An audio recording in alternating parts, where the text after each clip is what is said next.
Ginano ko kasi si May. Ah. Kasi hindi. Kinausap ko nga siya. Maganda sana ayaw na ya. Bakit?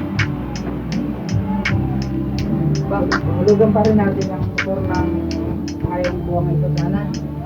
Sabi ko nga, Kung may pera tayo. sabi nga, Ayaw may pera. Yato sa sinasabi ko sana. Ano? Kung may pera tayo. sabi ko nga, uhulugan ko pa naman. Sabi ko, bukas, uhulugan.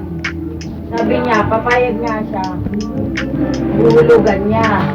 Pero, kukunin mo din daw kasi Oo, payag mo naman ako doon. ibabalik din yung pera niya. Ibabalik ko yung pera niya.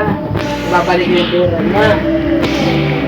Ibabalik ko talaga. Kaya nga, yun nga, sinasabi ko, Ibabalik ko yung pera niya. sabi ko,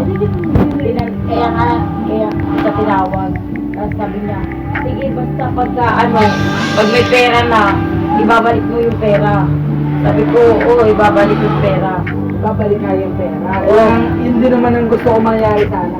Ayaw ko din namang mawala yung motor. Kaya nga, din namang mapapunta kahit sa kanino. Sabi ko sa kanya, ganito, pag halimbawang huhulugan mo, di ikaw ang muna ang gagamit.